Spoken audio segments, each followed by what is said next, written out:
All right, so welcome back, everybody, to another weekly Course in Miracles teaching session. This week, we are making our way through chapter 2. We're exploring the second section, which is the Atonement as Defense, at least according to the online version. Kind of section titles vary depending on the version that you use. But atonement is one of those words that it took me quite a while to understand from the course because it's hard to kind of make sense of, but it's one of those things, kind of like most of the course, that is kind of a different aspect of the same thing, in the sense that the atonement, which a lot of people like to pronounce the at-one-ment, right, is kind of like the awakening of us all, as opposed to just Patrick's awakening or the enlightenment of Patrick, right? It's the completion of everything, where we all merge and remember ourselves as one. So the miracle, which is the switch from separation and fear to love, or the joining with our brother, right? So it's kind of like an expression of love, and a remembering of oneness with the brother is kind of like one step. So the atonement is kind of the culmination of miracles, but it's kind of also the correction, which again is another way of saying the same thing, but it's the correction of our one mind. And it kind of happens gradually, right? So with each forgiveness, with each lesson that we've learned, we are then progressing towards our awakening and remembrance of who we really are, that we're back in heaven. We're always in the state of love, in the state of oneness, and that never really went away. So, but while we are still perceiving ourselves as egos, as a separate being that is on a journey that needs to learn, it's kind of a learning journey. So the atonement presents itself as our lessons, and those lessons eventually, through thousands of years or many lifetimes, would bring us home.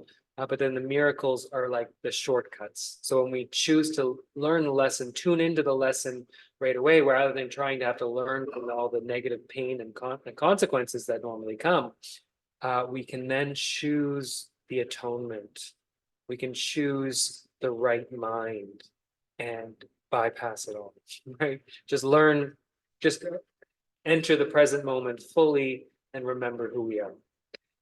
So we'll delve into that a little more, because we're also going to be talking about defenses. Because this section title here is Atonement as Defense. So what is a defense? A defense is, in psychological terms, is something that we do to manage pain.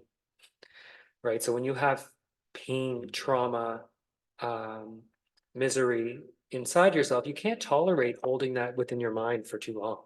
Eventually, you need to self-soothe in some way. So addiction is one form of defense, right? Which is just a self-soothing.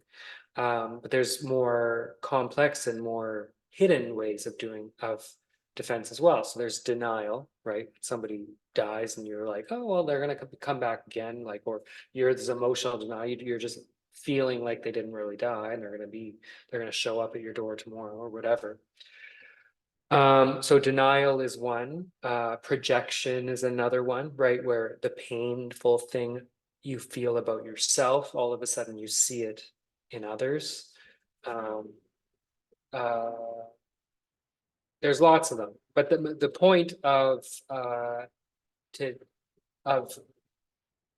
learning the atonement as defense is that when we accept the correction, when we move into the right mind, when we start seeing with the eyes of peace, that can then become our automatic response to pain.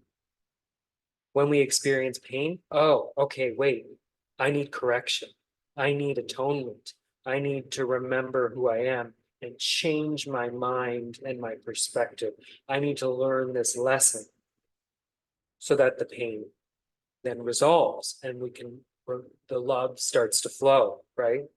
So that's what we're kind of talking about. So when we choose the right mind as a response to pain, and we experience the love and the peace and the joy that comes from that, then all of a sudden, instead of choosing our defenses of denial and projection or self-soothing or whatever distraction, things that our mind likes to do, once we catch on that, whoa, this atonement thing, that feels good, right? Like that's resolving my pain. It's healing the pain. Eventually, it's going to start to catch on quicker and quicker because you're like, oh, well, I want more of that because that feels good, right? I'm moving into love, I'm moving into peace. So the minute I feel pain, okay, boom, instead of denial, self-soothing, whatever, oh no, okay, this is a call for atonement. This is a call for love, right? So that's what we're aiming uh, to kind of learn in this section and really through the whole course. And miracle is one expression of that, right? It's one step along. All right. So let us delve a little into the course.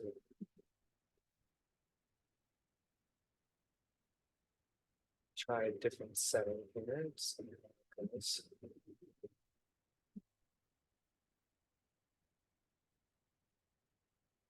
All right, so we're on section 2, section 2. Okay, so here he's talking to us as the dreamer, right? So just keep that in mind. Not Patrick. He's talking to you, but not your ego self, the deeper part of you that is the Holy Son of God, that is all powerful. Okay. So you can do anything I ask. I have asked you to perform miracles and have made it clear that miracles are natural, corrective, healing, and universal. There is nothing they cannot do, but they cannot be performed in the spirit of doubt or fear, right? A miracle is an expression of love. So if you're in fear, you're not in that state of mind. When you are afraid of anything, you are acknowledging its power to hurt you. Remember that where your heart is, there is your treasure also. You believe in what you value. If you are afraid, you are valuing wrongly. Your understanding will then inevitably value wrongly, and by endowing all thoughts with equal power, will inevitably destroy peace. Okay.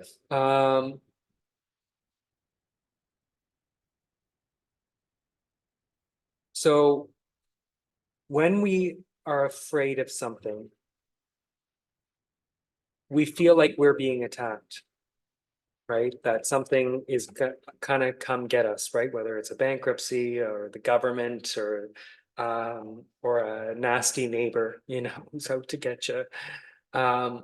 What we think is, okay, oh no, there's somebody outside me, outside of my control, who's going to harm me in some way, or could, right?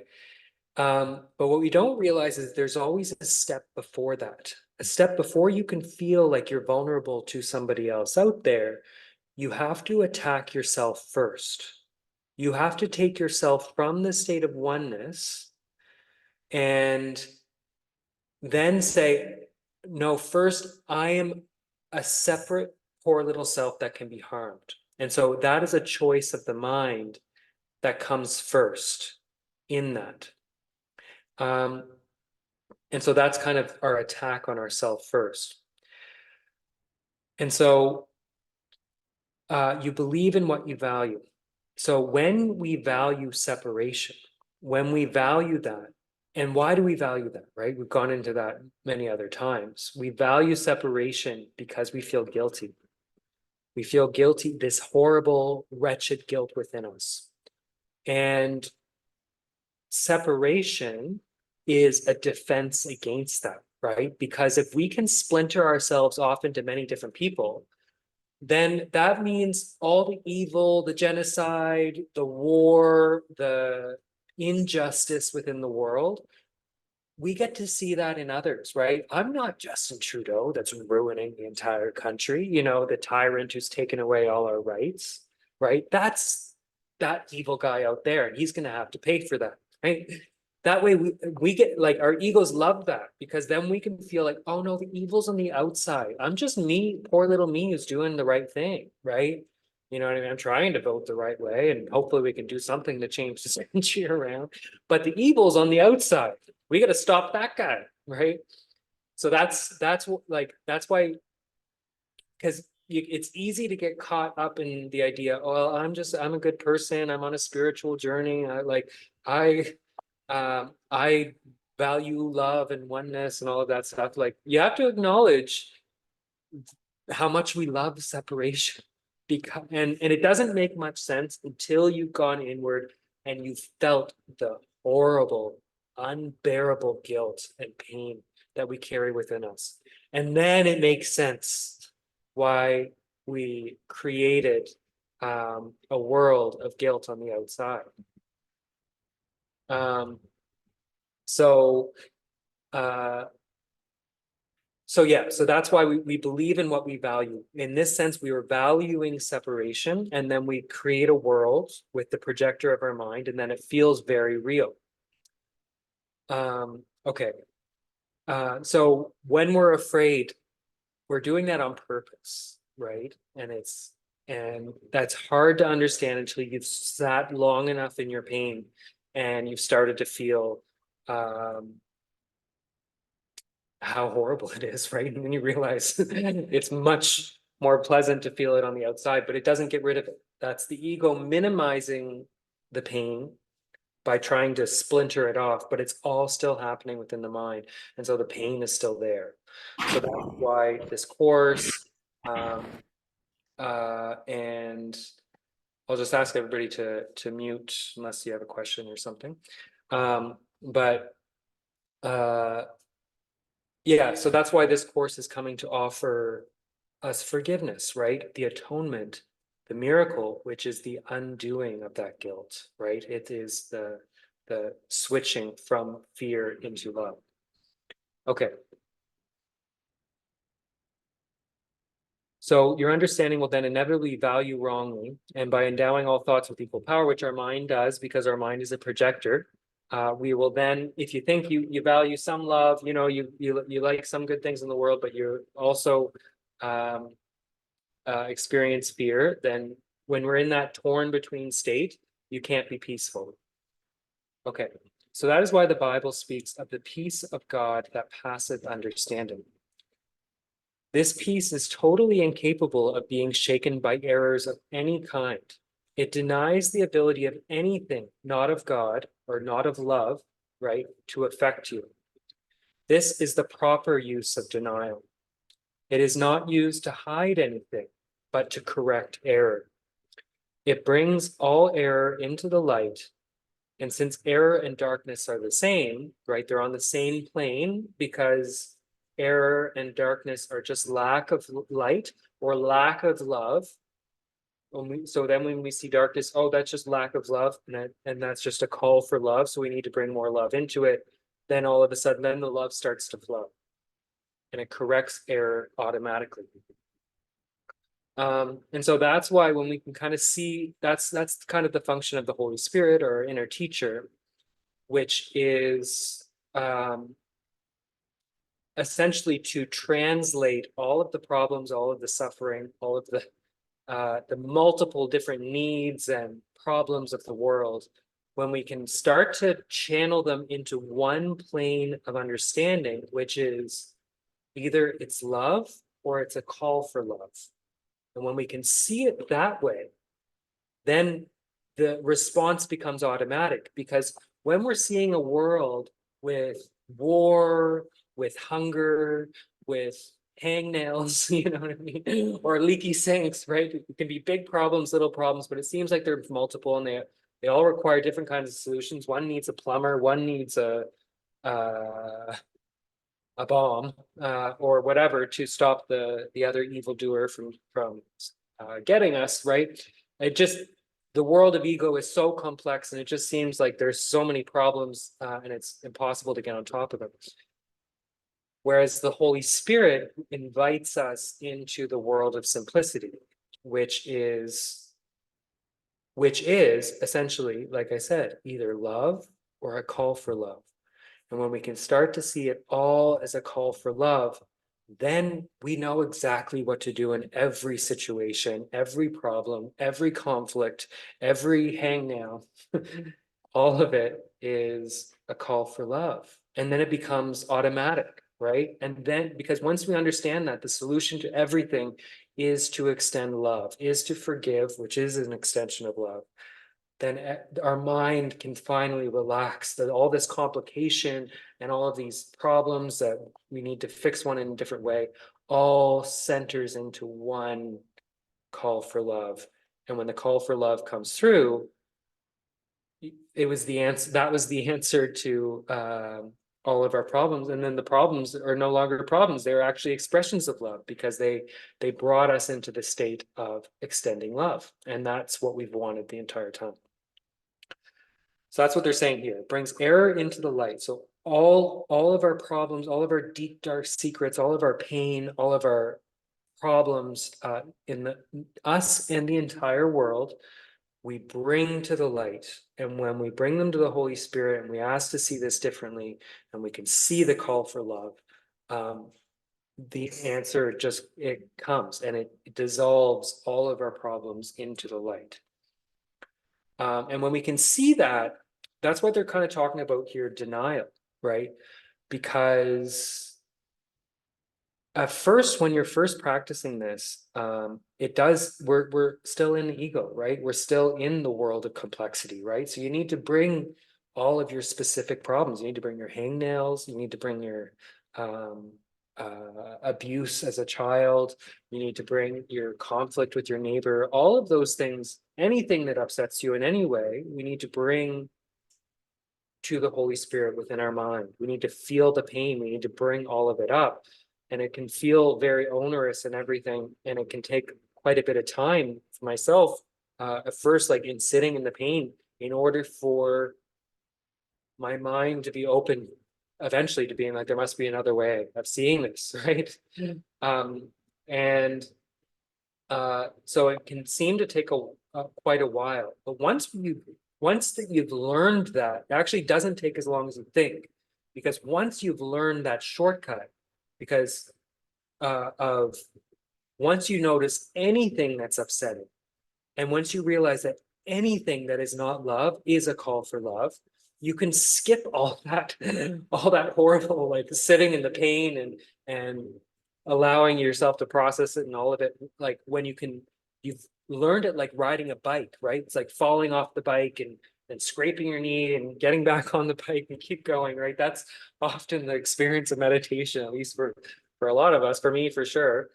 But once you've done it enough and you realize, wait a second, no, this is just riding a bike. And so you can skip all that in between and realize, wait a second, all of it is a call for love.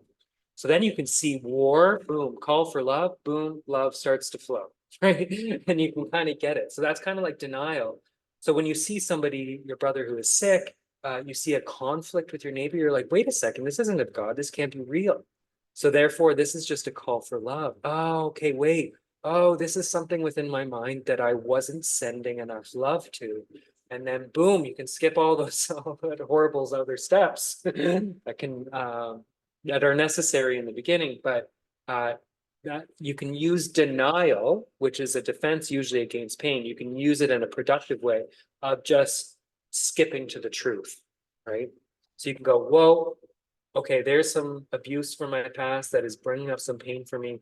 Wait a second, everything that's not love is a call for love. So I can go And you can't just do this like out of a book, right? It can't be, oh, well, the book says everything that's not love then is therefore a call for love. You need to know it. You need to experience it. And so that's why there is immense value in sitting in your pain. Because when you do that and you invite your inner teacher, the Holy Spirit, in to correct how you're seeing it, it is kind of a sitting process. But so what I'm talking about here is not just like the Course in Miracles says anything that's not as love is a call for love, and therefore I'm gonna just do it. Like, and then you sit there and it doesn't work. So that might be your experience. So what I'm talking about more is the skill of having the experience of riding the bike, right? So you've done it enough, and then it's like, whoa, you can skip all the other steps because you know all the other steps. You're not really skipping anything. You're actually just going right to the truth that you know already, experientially, not like book-wise. Okay. So paragraph 2. So true denial is a powerful protective device. You can and should deny any belief that error can hurt you. This kind of denial is not a concealment, but a correction. Your mind depends on it. Denial of error or of sin, which is another word of sin, of wrongdoing, of harm, of anything that is not of God, that is not of love, is a strong defense of truth. But denial of truth results in miscreation, the projections of the ego. So the denial of love, the denial of who we really are, um, uh, results in all of the chaos and everything we see within the world. In the service of the right mind, the denial of error frees the mind and reestablishes freedom of the will. When the will is really free, it cannot miscreate because it recognizes only truth. Okay, so I think it's important here to understand what free will is, because I think it's important. It's not just kind of a metaphysical concept that you kind of learn in philosophy or whatever. What is our will? Our will is us making a choice that we feel will benefit us. Nobody makes any choice that he think is going to harm himself unless he's getting some greater benefit out of that, or at least he thinks he is, right? So free will is just our ability to choose what will make us happy, right? So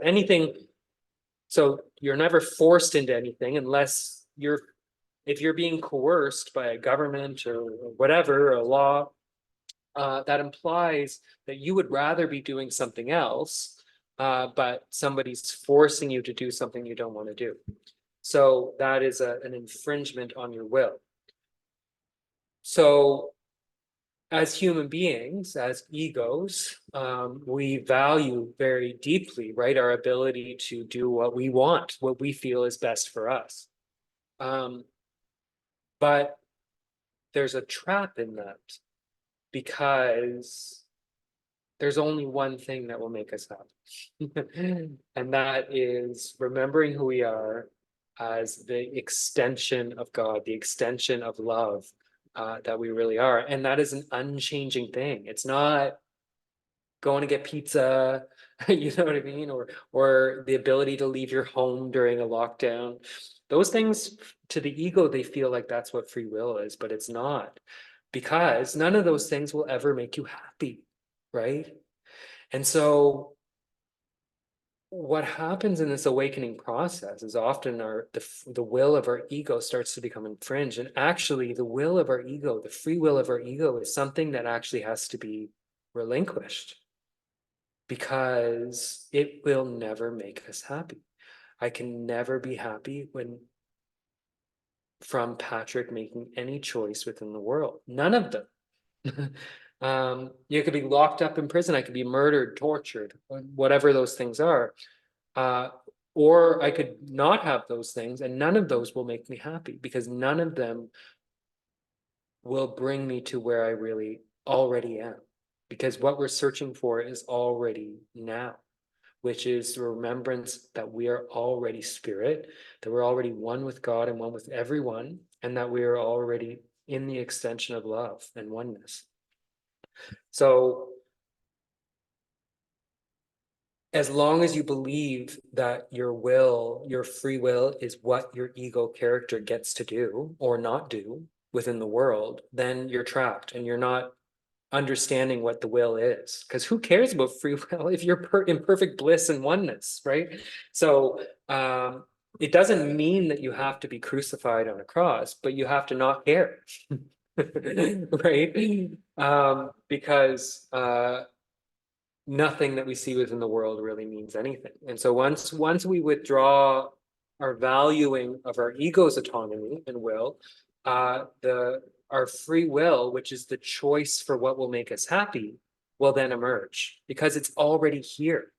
We can't choose something to like going out for dinner, thinking that will make me happy. Because that implies that you don't already have something that you already need. So that's why it's a bit of it is kind of the relinquishment of our will as an ego to remember that we already have everything we've already been searching for. So, so that's, I don't know, that's a little bit of a sidetrack, I guess, but an important thing to consider. Okay, so you can defend truth as well as error. The means are easier to understand after the value of the goal is firmly established. It is a question of what it is for. Everyone defends his treasure and will do so automatically. The real questions are, what do you treasure and how much do you treasure it? Once you have learned to consider these questions and bring them into all your actions, you will have little difficulty in clarifying the means. The means are available whenever you ask. You can, however, save time if you do not protract this step unduly. The correct focus will shorten it immeasurably. So here is a big focus of the course, which is how do we get there? How do we do this atonement? What do I do in my life? What choices do I make? How do I spend my time? And one of the things I love about this course is it kind of, in some sense, it doesn't really tell you, right? It's not that you need to go to church on Sunday or do this or take this career path or give up all your goods and follow me, right? It's rather, what are we doing with our mind? And the biggest question that we can always ask in whatever our ego seems to be doing is, what is my purpose? What is my intention here? And when we can tune into that in anything that you do, whether it's washing dishes, going to work, doing the coursework, what are you doing it for? Is it to get something, right? Implying lack, separation, fear. Is it to even to avoid something, right? So is it acting on fear, lack, or whatever? Or is it for extending love, right? Is it for forgiveness, which is probably one of the most important ways of extending love, right? Of correcting your vision of somebody or something and seeing the light in them and then extending love. So, because really when it comes down to things, yeah, in the world of ego, there's a ton of different purposes, right? It's for financial security, for the protection of my family, all these different purposes the ego has, right? It's so complex, you can't really keep track of it. But ultimately, it all comes down to just two. It's fear, right? So getting, scarcity, fear, lack, and anger is just a different expression of fear. Fear and love, those are the two choices. And so when you can start to recognize that, and I recognize it all the time, like I'm not in love all the time at all, But when you can recognize that, you realize, okay, wait, the question here is not what do I do? What goal do I seek within the world? I need to switch my purpose. I need to move in whatever I'm doing right now from fear to love. And that is where we invite in the Holy Spirit. Help me to see whatever I'm doing right now differently and see it as an extension of love and see the call for love in whatever I'm doing, whatever I'm seeing, whatever I'm experiencing, whatever I'm watching in the news. Can I see the call for love? And that correct focus on our purpose will shorten your learning immeasurably, is what he's saying. Okay. So the atonement is the only defense, right? A way of dealing with pain, responding to pain, that cannot be used destructively because it is not a device that you made. The atonement principle was in effect long before the atonement began. The principle was love, and the atonement was an act of love. Acts were not necessary before the separation because belief in space and time did not exist, right? So in our state in heaven, which is still happening now, there was no change, right? There was no need for correction, right? There's nothing to fix. So atonement isn't really a part of that. Just like forgiveness is not anything that God knows anything of in the state of heaven, or we do in the state of heaven. Once we've remember who we are, where we are, forgiveness, the course, learning, atonement are out the window. They will forget that they even exist. But within the world, because we are within this dream, we still believe we're here. Forgiveness, love, atonement, the correction of our mind are acts of love. They are the only illusions within the mind that don't lead to more illusions. They don't suck you more into the dream. They bring you closer to the truth. Okay. It was only after the separation, the apparent separation, that atonement and the conditions necessary for its fulfillment were planned. Then a defense so splendid was needed that it could not be misused, although it could be refused. Refusal could not, however, turn it into a weapon of attack. Just like denial, right? You can use that for good, right? Where you deny the absence of love, or it can be used as something to suck you deeper into the dream, like denying that your mother died, or denying that all the pain that you feel as an ego, right? And just covering it up with alcohol or whatnot. So atonement, so the correction is a one-way ticket. When we open our minds to the Holy Spirit, when we respond to our pain with this asking, with this openness, with this change in purpose, we can't go wrong, right? Refusal could not, however, turn into a weapon of attack, which is the inherent characteristic of other defenses. The atonement thus becomes the only defense that is not a two-edged sword. It can only heal. The atonement was built into the space-time belief to set a limit on the need for the belief itself, and ultimately to make learning complete. So with this, I think in some previous sessions, we talked about in what is space-time, right? It is the belief in change. And ultimately, all of it is an illusion. But what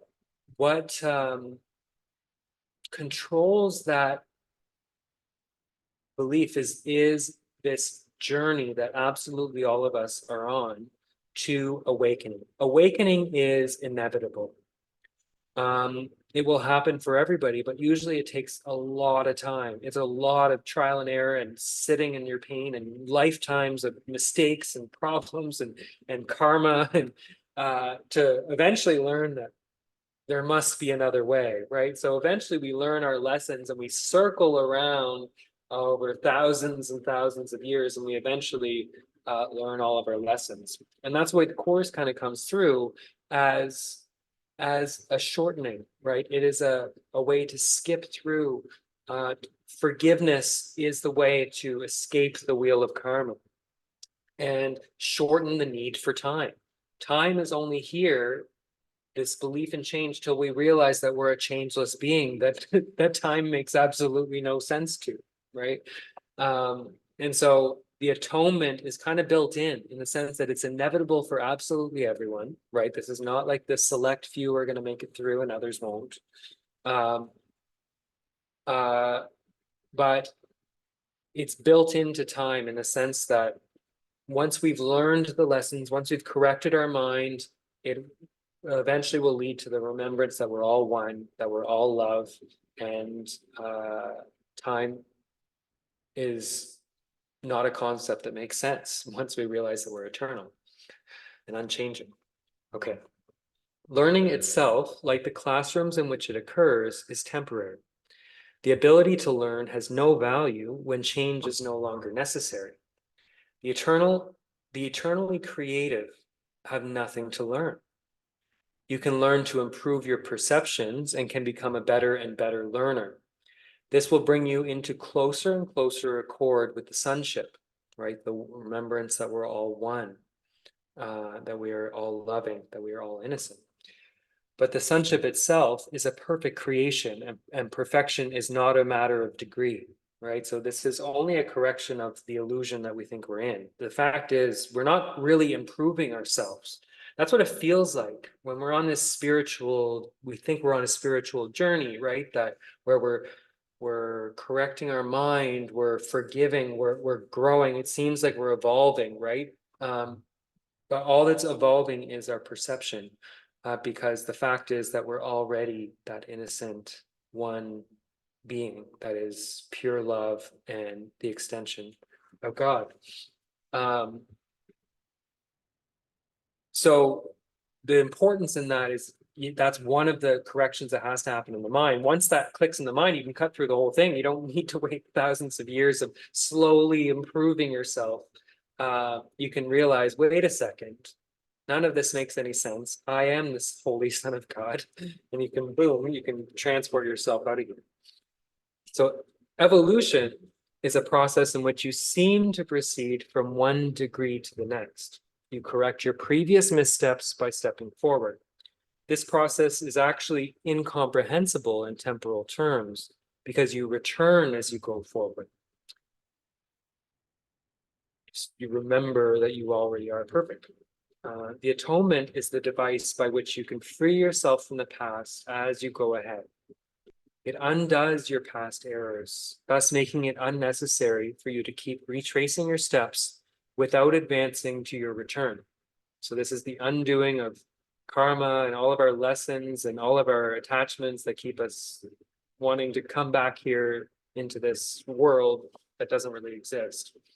In this sense, the atonement saves time, it saves incarnations, whatnot, right? The belief in them, anyway.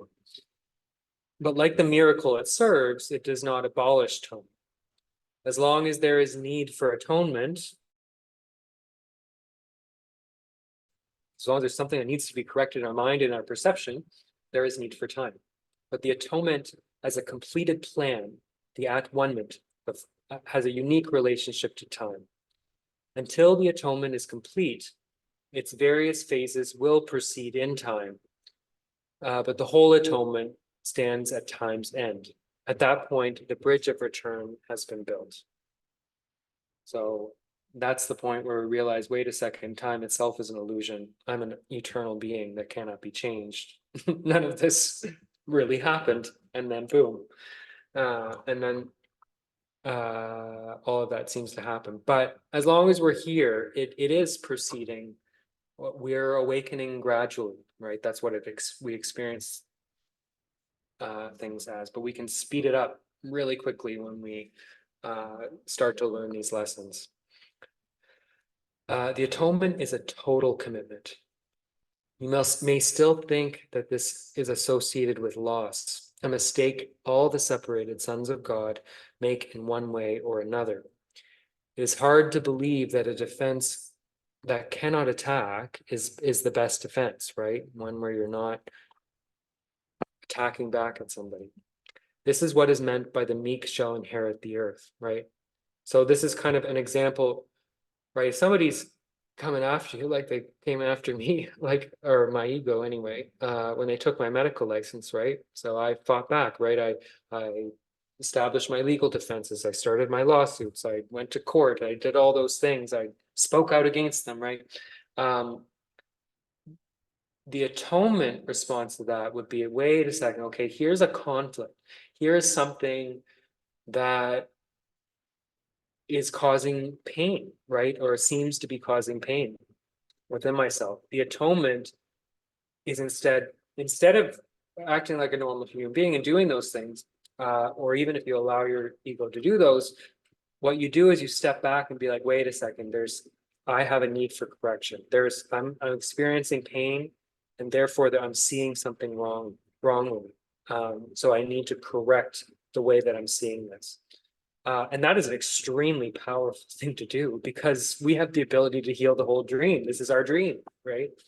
And so when he's saying the meek shall inherit the earth, it's not because, yeah, when people think of somebody who's meek, they're people who stand down, but you're not standing down.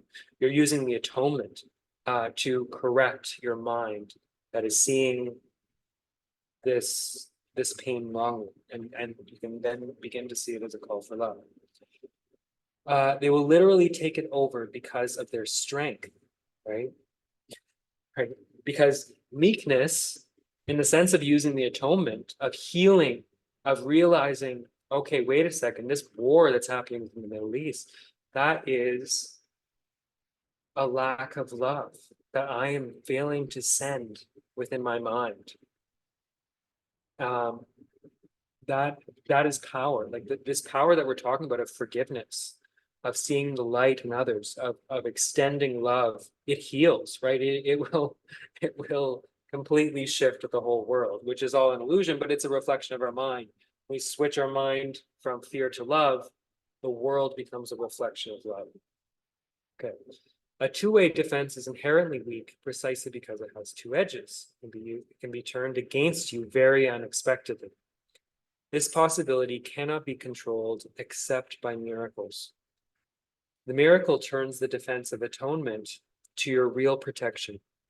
And as you become more and more secure, you assume your natural talent of protecting others, knowing yourself as both a brother and a son. So the atonement, as it takes place, as we have these corrections within our mind, as we switch from fear to love in very particular, and it could be in your hangnail, it can be in your finances, it can be in whatever shows up within your life. It feels like it's something that you're doing, that Patrick is doing, this one little mind, but really it's happening within the deep mind that is connected to everyone. And so the miracles, when we started to see everything as a call for a miracle, as a call for love, our consciousness starts to expand, right? So the atonement, we start to realize that we're all one mind. And so it's not just the problems in Patrick's life that I'm responsible for. I'm responsible for everything that I see. So everything that I see in the news is a call for love, a call for a miracle, a call for healing, right? Everything that happens to my neighbor, that can feel very overwhelming at first, right? It's like, wait a second, I'm responsible for all those things. And that's a scary thing because we also don't want to face the fact that there's a part of our mind that likes to see all that pain, evil, suffering within the world. But all of it is just a call for love because the ego loves seeing evil on the outside. And any suffering that we see within the world is caused by attack within our own mind. So as we heal, as our consciousness begins to expand, we start to see that, wait a second, my healing, the healing of Linda, who lives down the street with her cancer, is just as much my problem as whatever problems Patrick seems to have, right? Because I'm seeing something that seems to be horrible or whatever. There's an upset within me. And wait a second. Okay, wait, I'm seeing suffering. That is something within my mind that is not sending love.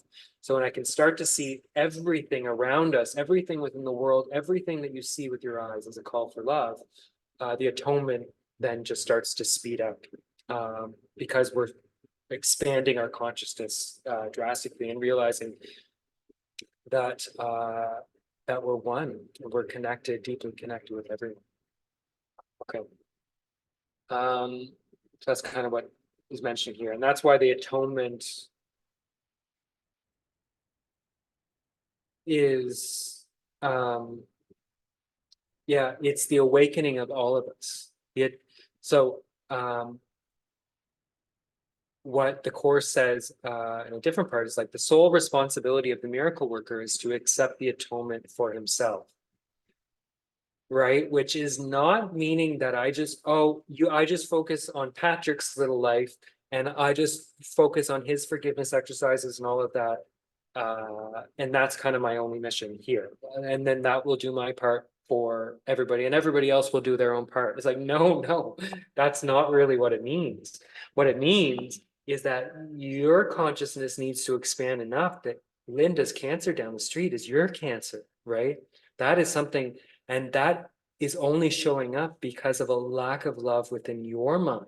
That is a call for love, not in Linda's mind.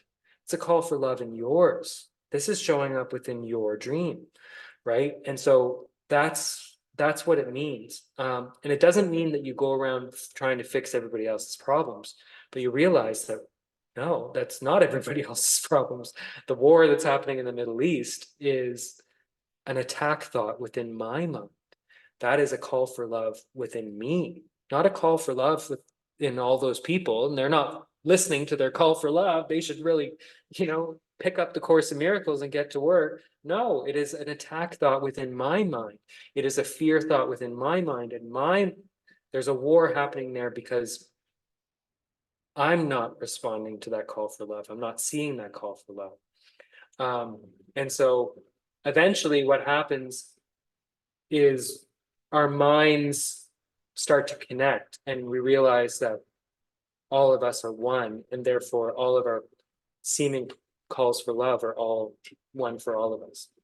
Anyway, it's hard to put into words, but essentially there's many egos, but there's only one right mind. So as we connect with our one right mind, as we connect with the love more and more within ourselves, we realize that there's no Patrick. Like, I'm not even Patrick. Patrick is just one character among all the other characters that are happening within my dream. And so my role is to send love to everyone within my dream. Patrick is I just happen to be tuned into this one character, but I'm dreaming up all of them. So all of them are called. All right. So I'll leave it there for this section. I'll open it up if anybody has any questions, comments, anything that stood out to anybody or anything here. If not, you'd be able to join in at the end. Well, you presented that beautifully, actually. It's not an easy concept or principle to embrace, but you really did an amazing job. And it's that giving up of our personal sense of self, right? We hang on to it with dear life, and it's laying that down constantly. And yeah, we don't want to take responsibility for what's in the dream. But when we do it immediately, it's there in that moment. And it's in that moment that we get to just step back into truth. And it's certainly nothing we can do from that human perspective. We're not doing it. It's that one mind that's creating the healing, that's bringing the healing to the dream. Yeah, beautifully done. Excellent. Thank you. Yeah, thank you. Yeah. Yeah, and I think you said it right. We do not like to give up our autonomy, our ego's will. Like that is something that I've noticed quite a bit, because that's something that's been coming up for me a lot. Like this is a lesson that's happening within my mind right now, and it's like sometimes what will happen is somebody asks me to do something, and it's like there's like I'm like, okay, I know I need to do it, but there's just this rage, a murderous rage that comes up within me, and it's like almost a feeling like I'm being enslaved by somebody or something, right? And I just because that's one of the some of the lessons that are kind of coming up for me right now. But yeah, like it's showing me, oh, okay, and that's because I'm not differentiating between Patrick's will and my will. And what is will, right? The will is to do what makes you happy, right? It has nothing to do with what Patrick said does. And eventually we need to lay that down. And it is hard. um, I've always had this feeling. I don't know if it's a past life or a future life or something that kind of comes to me, but I like, okay, I must have been enslaved at some point, because sometimes when I see slavery in the news or I see like people being oppressed or something by somebody, um, a rage kind of comes up within me. But um, but yeah, it is a big lesson when it comes for you. It's very difficult to give up. Sometimes it shows up as going to prison or just having a nasty boss or something like that. Um, but uh, once we realize what our will really is, and that's to choose what will make us happy, and that has nothing to do with what happens to Patrick. It is a choice that we can just make now, because what will make us happy is already here. So it's choice within the mind. Anyway, that's sidetracked there, but thank you, friend. I appreciate that. Okay, so we'll move on now to the meditation. Uh, Another excellent one by um, Beyond the Matrix. All right. So in this lesson, this is lesson 77, which is I am entitled to miracles. Um, I think that's important because miracles are an aspect of the atonement, right? They're kind of discrete things that eventually add up to what the atonement really is. But when we can see the call for miracles in whatever we see, um, anything that upsets us, any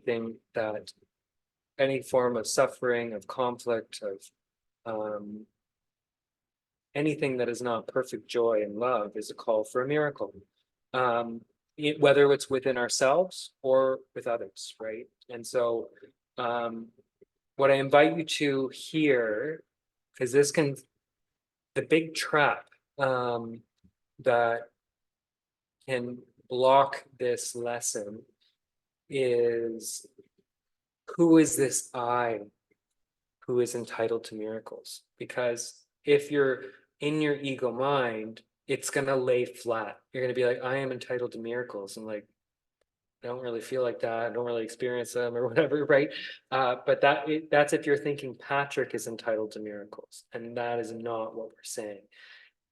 So what I invite you to is open your mind, instead of focusing on the miracles a little bit. Um, Open your mind to allowing this I to be transformed, right? Open your mind that this I that we're saying is entitled to miracles, it is you, it is I, right? So it's you who is listening to this, who is experiencing this, but open your mind that you might be wrong about what you really are. And who you really are, of course, when you've experienced it, when you remember it, it will be blaringly obvious that miracles, of course, are your birthright, right? And you are the all-powerful, ever innocent creation of God, the extension of his love that is all powerful, right? So how can you not extend that love to others in any need they seem to have, any suffering within the world? How can you not be that extension? Because you are the innocent, ever loving, peaceful Son of God. So I open your mind that you're wrong about who you are, and allow that to sink in, in the sense of changing the I that we're talking about in this exercise. Okay, let's move to the video.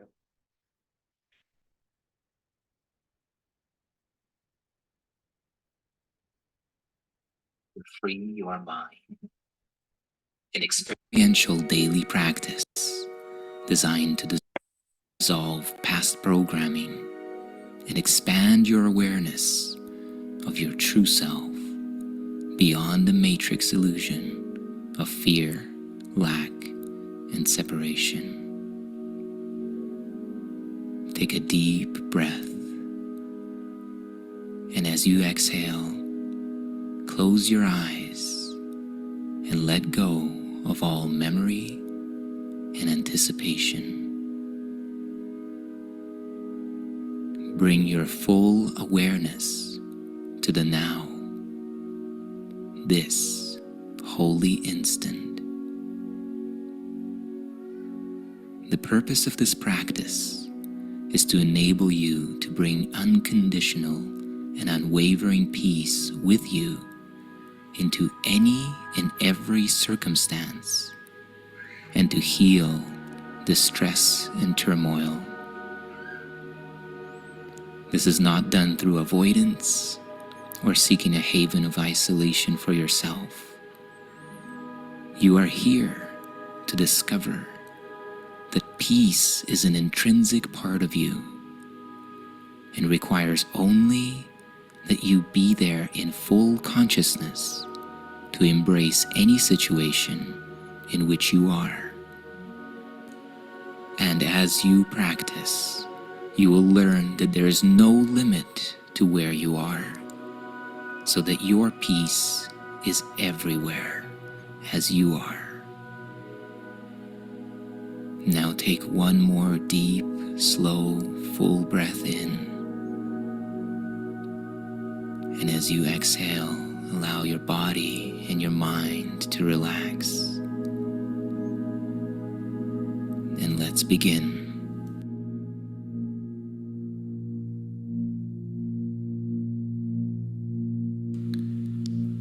I am entitled to miracles. With your eyes remaining closed, repeat this idea slowly to yourself and feel into its meaning as you do so.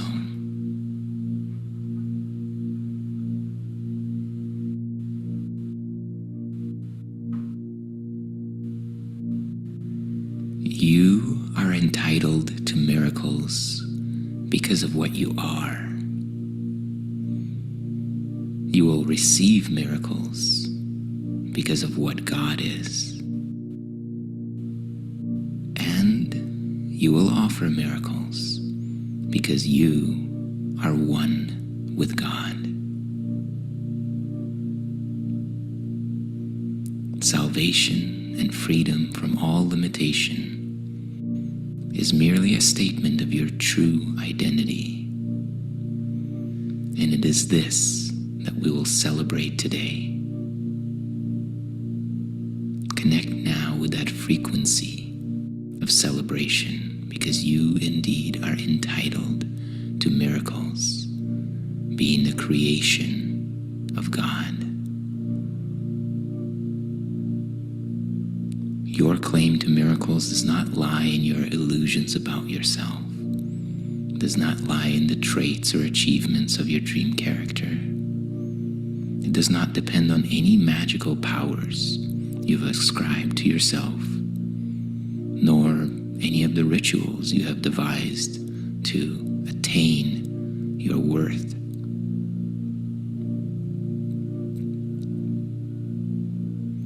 No special abilities or magical powers that we see as having the capacity to keep us safe, meet our needs, or make us worthy have anything to do with our entitlement to miracles. Only God's nature and our own as His child, entitles us to what is truly ours.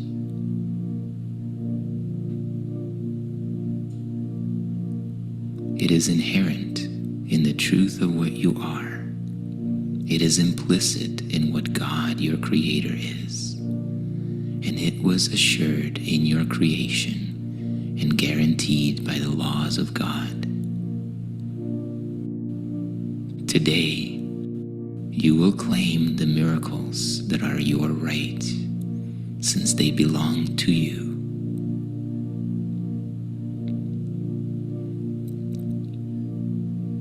What are miracles?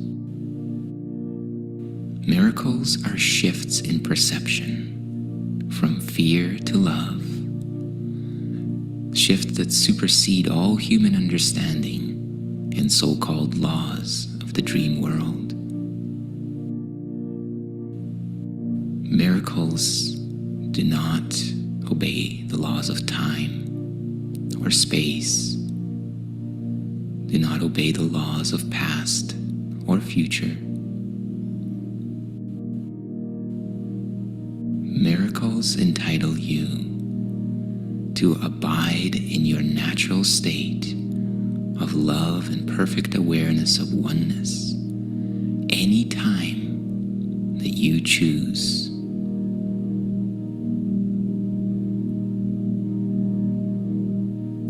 You have been given the correction for all your mistakes. You have been promised full release from the world you made. You have been assured that the kingdom of God is within you and can never be lost. Today, you ask for no more than what belongs to you in truth. However, we will also make sure that we will not content ourselves with less than what belongs to us in truth.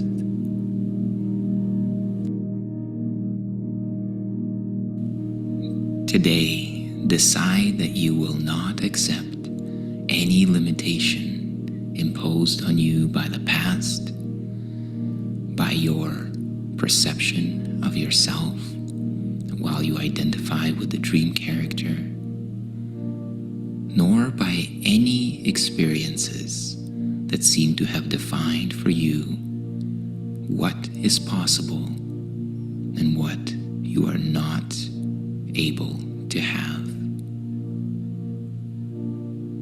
Set aside all beliefs that are formed on past conditioning and open your awareness to the child of God within you. The self that the dream character knows nothing of, the self that the world of separation knows nothing of, and yet the only self that is known by God as you.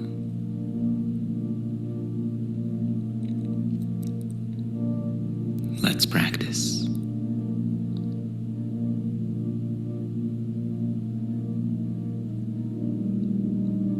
Begin by telling yourself quite confidently that you are entitled to miracles.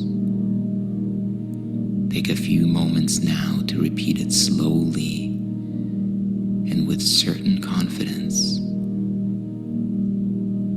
Allow your own words to wash over you as you remember and feel into the truth. Do this now.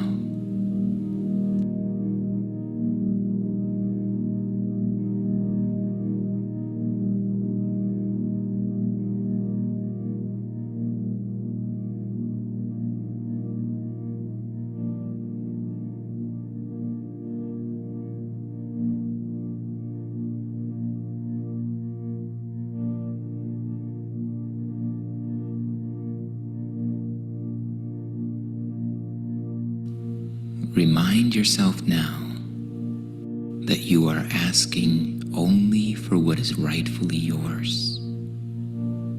In asking for miracles, you are asking only for what is rightfully yours. And remind yourself too that miracles are never taken from one to be given to another, and that in asking for your rights to miracles, you are upholding the rights of everyone. Take a few moments to remind yourself now.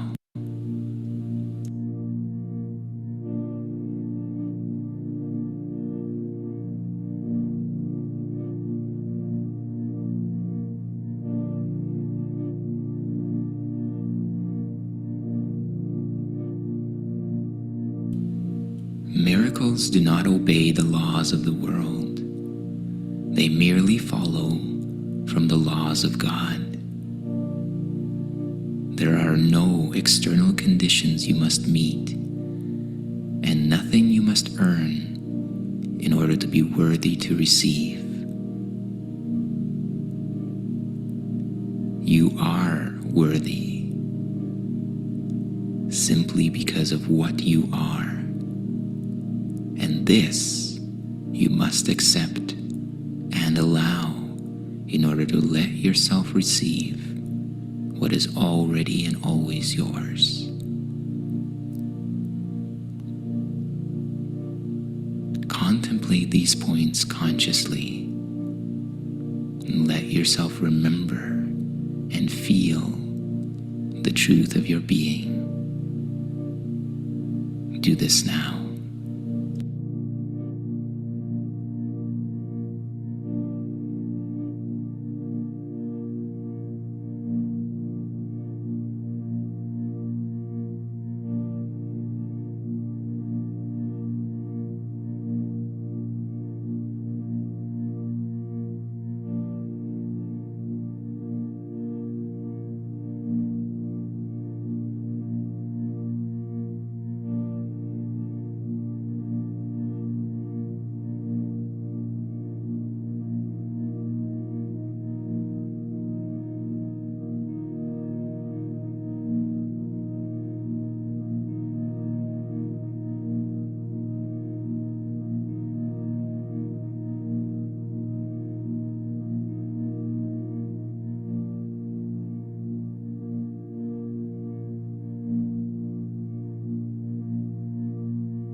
And now that you have prepared your mind, ask one more time to have the truth of this idea be revealed to you as you say, I am entitled to miracles.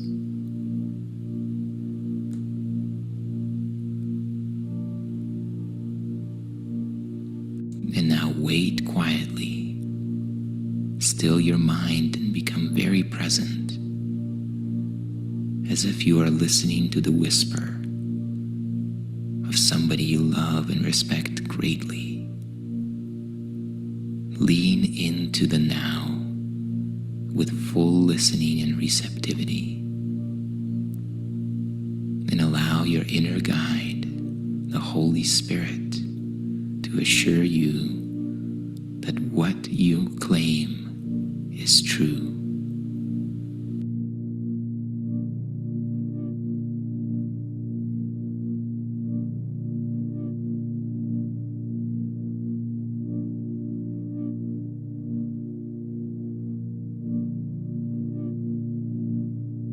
There is no room for doubt and uncertainty today, because you are making a real request at last. You will receive the assurance that you seek. So open now to this holy instant and listen.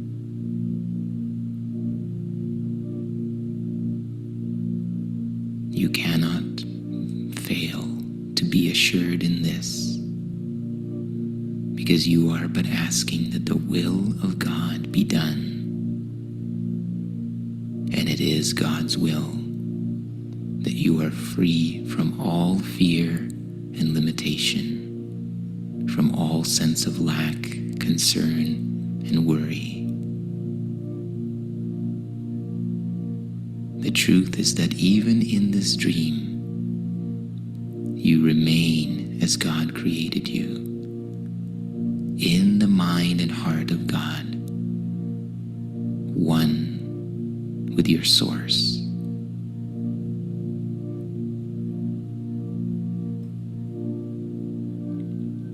And as you spend the remainder of the practice period here, in listening and receptivity, allowing the now, allowing your inner guide to speak to you, to assure you and to reveal to you the truth about yourself. Should your mind wander, tell yourself as often as necessary throughout the practice period, I am entitled to miracles.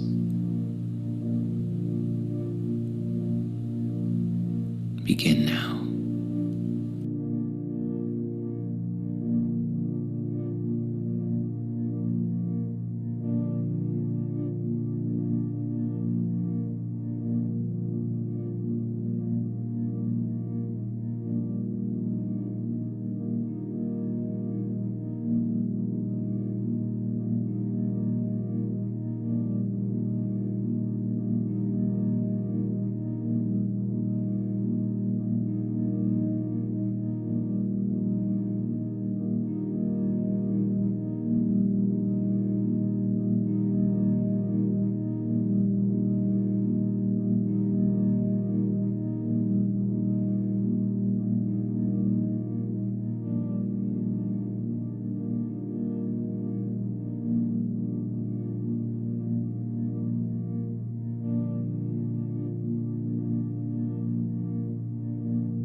completion of this practice period, repeat one more time to yourself, I am entitled to miracles. Holding this idea firmly in your awareness, take a deep, slow, and full breath in, breathing all the way to the top, and hold it as you hold the intention to integrate this practice period, every insight, every shift in consciousness, into your thought system. And as you exhale now, relax and release and allow the integration to take place. And remember to bring this idea with you into the rest of your day.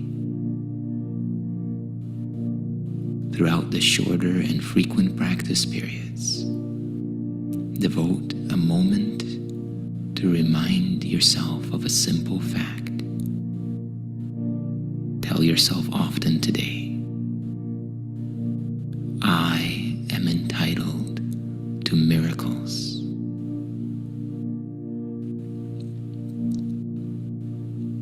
Ask for miracles whenever a situation arises in which they are called for. You will recognize these situations.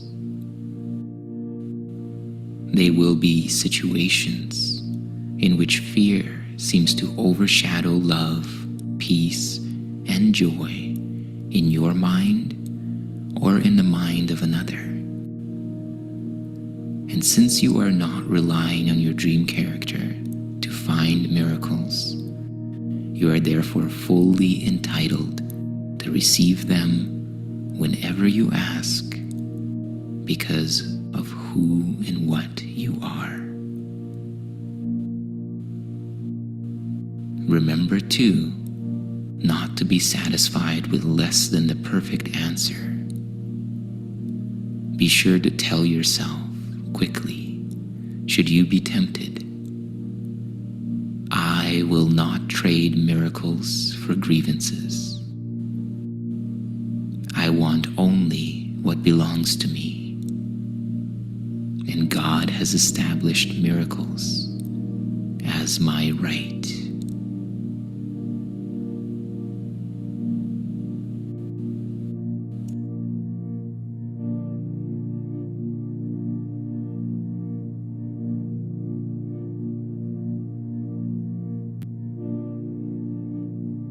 Thank you for devoting this time to your awakening and the awakening of all beings. I want to take a moment to share with you a personal experience with this particular lesson. It's a very special one for me, in the sense that many years ago when I was first practicing the course, I had a moment where this was the lesson of the day. I was trying to catch a bus to an appointment, and somehow I just missed the bus. I was running after it and it took off, and there I was, with no way to get to where I was going, and I had a choice to make. I could either hold a grievance against myself or against the bus, which did come early and left early, or I could choose a miracle instead. And so as I was standing on the street at the bus stop, I had this impulse to remember the lesson. I said to myself, I am entitled to miracles. And I waited. And as I waited, this impulse moved through me to raise my hand and to put up my thumb. And so I raised my hand without even thinking, put my thumb up in a way to signal a car to pick me up. I had one car pass by me and give me a very strange look. But the very next car that turned the corner the woman looked up at me and pulled right over. And it was a mother with a baby in her car. And she says, "How can I help you? Where are you going?" I told her where I was going. She said, "Perfect, it's on the way, hop in." And I hopped in and I had a beautiful conversation. I felt so uplifted and inspired. And I got to my appointment early and had a miraculous day. So I want to encourage you to take this to heart, to claim the miracles. It's easy to forget, but it's also easy to remember. And so remember, on behalf of yourself and on behalf of the awakening of all humanity, claim the miracles that already and always belong to you and await for your request.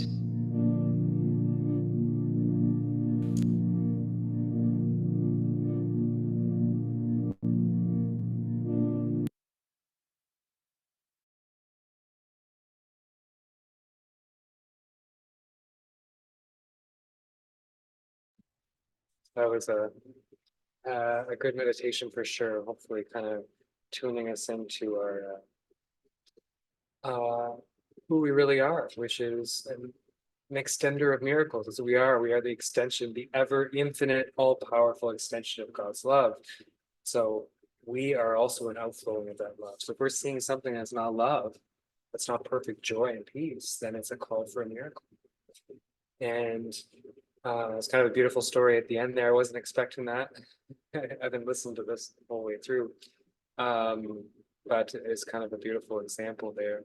Especially if you tune in too, right, that what he described was not actually a miracle. Not to say that wasn't a miracle to happen there, but the miracle is the switch from misery, the fear, into love. And then what happens is a reflection of that miracle. Once we've switched the projector out of the mindset of sin, guilt, fear of the ego, separation, and move into love, that's the miracle. And then what happens in the dream then becomes a reflection of that. It doesn't require the specific things to happen, and then we feel better. It's more we feel better, and then the dream shifts. But you don't need the dream to shift. So the miracle is actually within the mind. And then, yeah, we get the echoes of it. We get the reflection of that once we've changed our mind. And they can be very beautiful, right? Our mind does not need to project this world of awfulness. And we can choose the miracle instead, and where it is our birthright. So with that, thank you so much for coming out, everybody.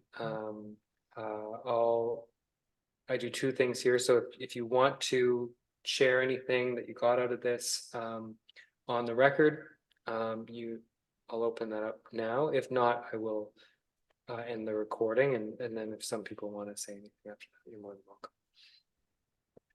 That was a beautiful meditation. And, you know, as I was in the meditation, just thinking about that, being in that transformed consciousness, and we're liberated from the illusion. And so when we're liberated from the illusion, we can't be the victim anymore. We've given up that identity. Yeah, absolutely. Yeah, you're the imperturbable Son of God. Yeah. Yeah, it's beautiful. And it just becomes obvious, right? Like then it's like, oh, it's not, you don't need those manifestations of miracles necessarily. You just remember who you are. That's the deepest miracle. Yeah. We have no needs. All right. Thanks, Vern. And thank you everybody for coming out. Until next week.